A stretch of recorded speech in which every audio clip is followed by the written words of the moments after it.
Assalamualaikum warahmatullahi wabarakatuh. Saya Sri Dewi Chandrawulan dari kelas 3 ABKI.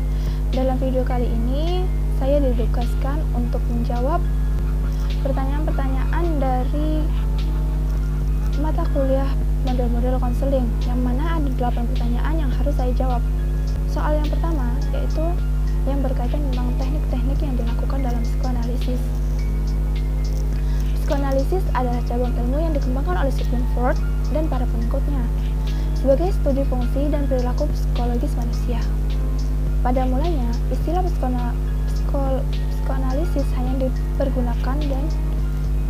dipergunakan dalam hubungan Freud saja, sehingga psikoanalisis dan psikoanalisis Freud itu sama artinya.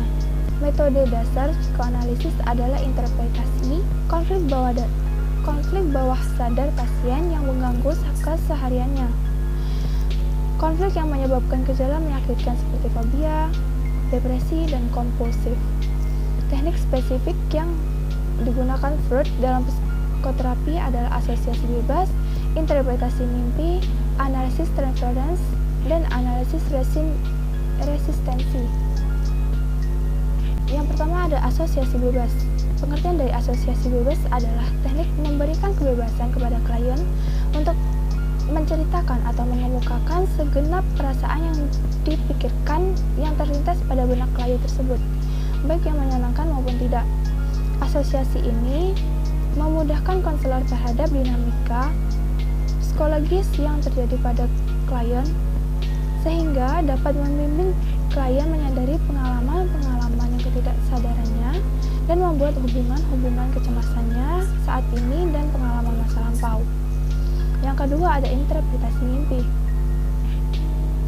Interpretasi mimpi maksudnya klien diajak konselor untuk menafsirkan atau menjabarkan mimpi-mimpi yang tersirat dalam mimpi yang berhubungan dengan dorongan ketidaksadarannya. Yang ketiga ada analisis transference. Transference merupakan bentuk pengalihan segenap pengalaman masa lalunya dalam hubungan orang-orang berpengaruh kepada terapis di saat konseling. Dalam transference ini akan muncul perasaan benci, ketakutan, kecemasan, dan emosional lainnya yang selama ini ditekan dan diungkapkan kembali dengan sasaran konselor sebagai objeknya. Dengan analisis transferensi ini diharapkan klien dapat mengatasi problem yang dihadapi hingga saat ini. Yang keempat ada analisis resistensi. Resistensi merupakan sikap dan tindakan klien untuk menolak berlangsungnya terapi atau mengungkapkan hal-hal yang menimbulkan kecemasan.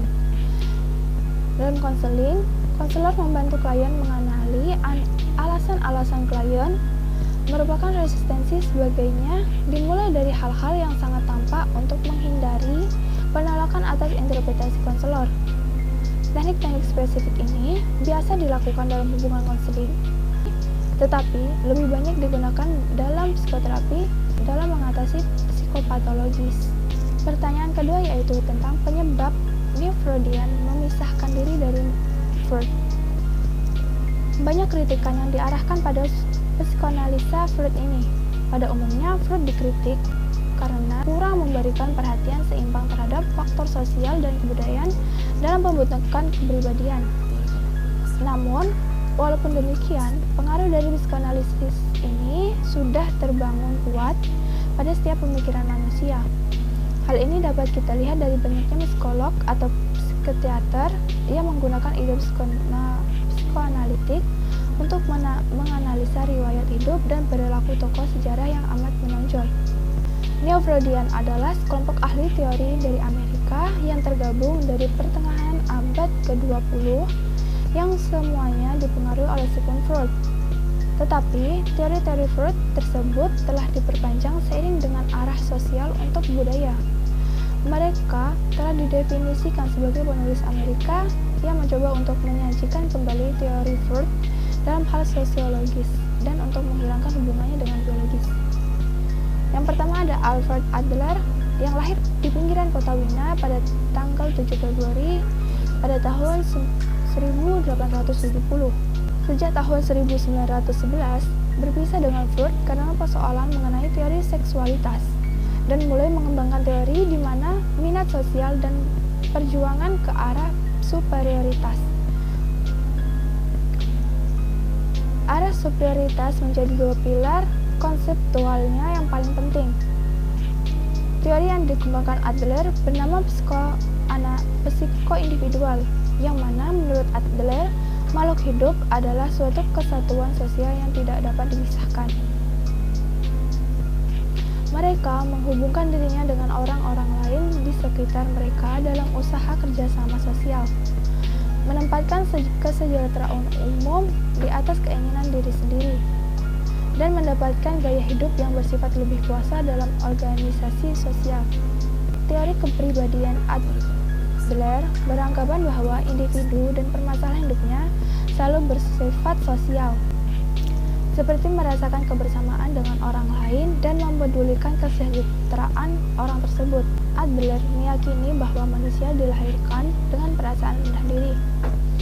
Yang kedua ada dari teori Albert Ellis, yang terkenal sebagai pemikir dan pencetus rasional emotif. Sebuah bentuk terapi yang populer dan banyak digunakan dalam proses konseling pada saat ini. Albert Ellis dilahirkan pada tahun 1913 di Pittsburgh, Amerika. Pada saat mencetuskan teori ini, dia mendapati bahwa teori psikoanalisis yang dipopuleri oleh Freud tidak mendalam. Pada awal tahun 1955, beliau telah menggabungkan terapi-terapi kemanusiaan, fisiologikal, dan tingkah laku yang dikenali sebagai teori emosional rasional atau RAT, Rational Emotive Therapy. Semenjak itu, beliau terkenal sebagai bapak teori RAT dan salah satu tokoh teori tingkah laku kognitif. Albert Ellis juga menambahkan bahwa secara biologis manusia memang diprogram selalu untuk menanggapi pengondisian semacam ini. Dalam menjelaskan teorinya tentang rasional emotif, Albert Ellis mempunyai pendekatan yaitu sebagai berikut. Yang pertama, teori RET mementingkan tiga aspek utama, yaitu kognitif, emosi, dan aspek tingkah laku. Yang kedua, memberikan penekanan kepada pemikiran, penganalisaan, penilaian, perilakuan, dan membuat keputusan. Yang ketiga, pendekatan teori ini bercorak deduktif atau mengajar, pengarah, dan mengutamakan kepada pemikiran daripada kepercayaan yang tidak rasional. Yang keempat, kepercayaan ini perlu dijabar dan dibetulkan supaya dapat mewujudkan sistem kepercayaan yang baik dan rasional. Kelima, prinsip terapi RET boleh digunakan dalam masa sekarang. Yang terapi ini dianggap sebagai suatu proses pembelajaran karena fungsi konselor yang berbeda-beda. Teori Ellis ini berdasarkan individu mempunyai usaha untuk bertindak sama dan dalam bentuk rasional maupun tidak rasional. Soal yang ketiga yaitu ada eksperimen Pavlov tentang classical conditioning dan kaitkan dengan model konseling behavioral therapy. Teori Pavlov adalah teori yang ditemukan oleh Ivan Pavlov melalui percobaannya yang terhadap anjing. Pavlov menemukan bahwa seiring waktu anjing mengeluarkan air liur tidak hanya ketika makanannya disajikan, namun saat orang yang memberikan makan tiba. Perangsang asli, yaitu makanan, dan netral, yaitu lonceng, dipasangkan dengan stimulus bersyarat secara berulang-ulang, sehingga memunculkan reaksi yang diinginkan dan menciptakan sebuah perilaku. Untuk menguji teorinya, anjing-anjing itu mengeluarkan air liur karena mereka mengasosiasikan akan diberi makan oleh seseorang. Pavlov menunjukkan bahwa anjing dapat dikondisikan untuk mengeluarkan air liur dengan suara lonceng jika suara itu berulang kali diberikan pada saat yang sama saat diberi makan. Pendekatan behavioristik memiliki ciri khas pada makna belajar. Conditioning yang dirangkai dengan reinforcement menjadi pola efektif dan mengubah perilaku konseli. Teori belajar behavioristik adalah teori belajar yang mengedepankan perubahan perilaku peserta didik sebagai hasil proses pembelajarannya. Terjadinya perubahan tingkah laku diakibatkan oleh adanya interaksi antara stimulus dan respon. Teori belajar ini berorientasi pada perilaku yang lebih baik. Prinsip teori belajar behavioristik adalah yang pertama, yaitu tentang apabila seseorang sudah mampu menunjukkan perubahan perilaku, maka dikatakan sudah belajar. Artinya, kegiatan belajar yang tidak membawa perubahan perilaku tidak dianggap belajar menurut teori ini. Yang kedua, hal yang paling penting pada teori ini adalah stimulus dan respon karena tidak diamati. Hal-hal selain stimulus dan respon tidak dianggap penting karena tidak bisa diamati. Soal yang keempat yaitu tentang konsep dasar dari model konseling rasional emotif. Rasional emotif terapi adalah aliran psikoterapi yang berlandaskan asumsi bahwa manusia dilahirkan dengan potensi baik untuk berpikir rasional dan jujur maupun untuk berpikir irasional atau jahat. Tujuan utama dari konseling rasional emotif adalah memperbaiki dan mengubah sikap individu dengan cara mengubah cara berpikir dan keyakinan klien yang irasional menuju cara berpikir yang rasional, sehingga klien dapat meningkatkan kualitas diri dan kebahagiaan dalam hidupnya. Terapi ini memberikan penekanan terhadap hubungan antara kognisi, emosi, dan tingkah laku yang ketiganya saling mempengaruhi satu sama lain. Soal yang kelima ada perbedaan model konseling Carl Rogers dan Trait and Factor. Carl Rogers merupakan tokoh tersohor atau terkenal di dunia psikolog yang terkenal dengan pendekatan terapi klinis yang berpusat pada client-centered. Beliau memandang manusia mampu berkembang secara pribadi dan sosial bila keyakinan diri seseorang mampu ditopang juga dengan penghargaan dan pengakuan orang lain yang berbeda di sekitarnya. Temuan Roger berpendapat bahwa klien atau individu memiliki pribadi dan sosial yang baik. Namun, terkadang seseorang tidak memaksimalkan potensi yang ada dalam dirinya dan seseorang sering melihat pada kelemahannya saja. Permasalahan inilah perlunya penanganan dari seorang pembimbing atau seorang konselor dan menjadi fasilitator kepada klien untuk membutuhkan potensi positif yang ada di dalam dirinya. Sedangkan pada teori Trait and Factor bertujuan yaitu mengajak individu untuk berpikir mengenai dirinya serta mampu mengembangkan cara-cara yang dilakukan agar dapat keluar dari masalah yang dihadapinya. Trait Factor bermaksudkan agar individu mengalami klarifikasi diri, pemahaman diri, penerimaan diri, pengarahan diri, dan aktualisasi pada diri. Teori ini merupakan pendekatan konseling yang mengacu pada pemahaman diri peserta didik mengenai karakteristik dan sifat-sifat yang dapat diukur melalui tes psikologi yang bertujuan untuk mengembangkan serta memecahkan masalah yang ada dalam pengambilan keputusan karir.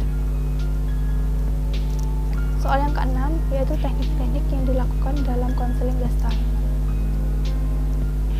Teknik-teknik yang biasanya dilakukan atau dipakai yaitu pemakaian dialog. Teknik ini dilakukan dengan cara klien dikondisikan untuk mendialogkan dua kecenderungan yang saling bertentangan, yaitu kecenderungan top dog, adil menuntut dan berperilaku sebagai majikan, dan underdog, korban, bersikap tidak berdaya, membela diri, dan tidak berkuasa.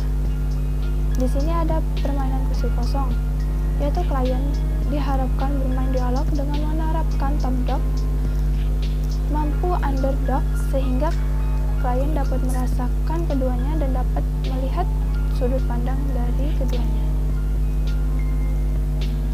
Teknik yang kedua yaitu teknik pembalikan.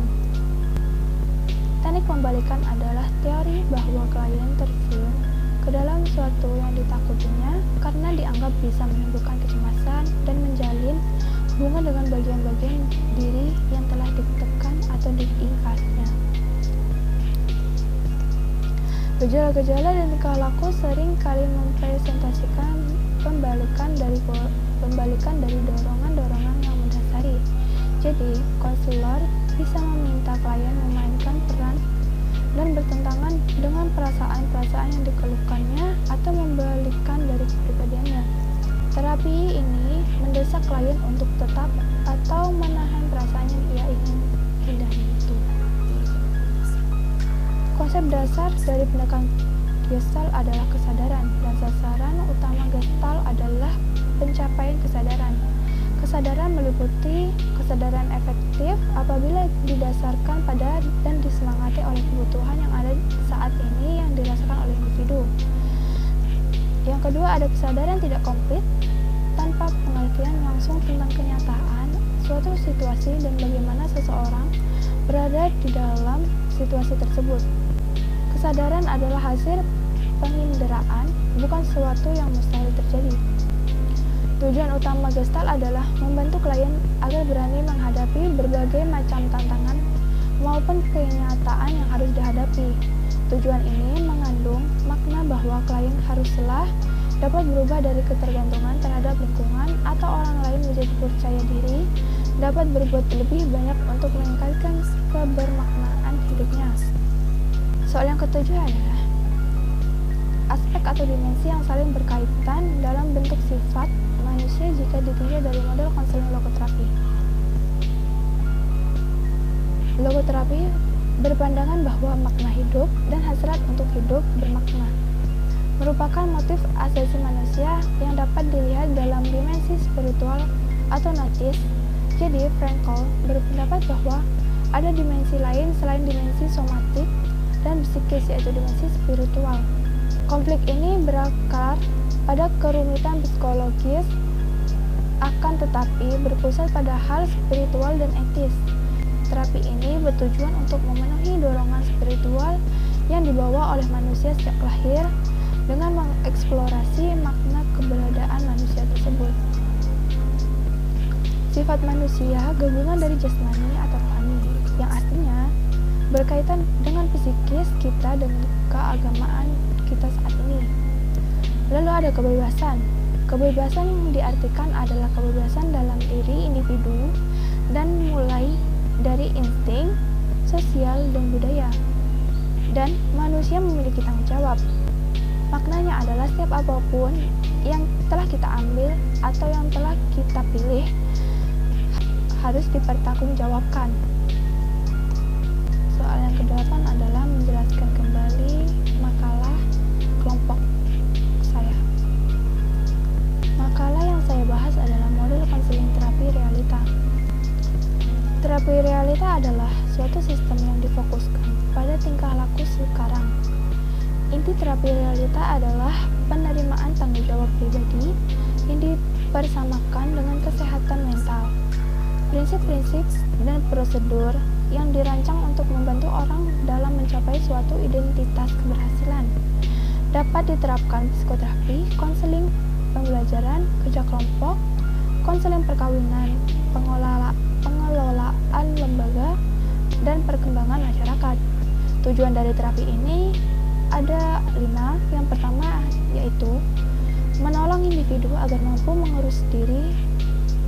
Yang kedua, mendorong konseli atau individu agar berani bertanggung jawab serta memikul resiko yang ada. Yang ketiga, mengembangkan rencana-rencana nyata dan realistik dalam mencapai tujuan yang telah ditetapkan. Yang keempat, perilaku yang sukses dapat dihubungkan dengan pencapaian kepribadian yang sukses.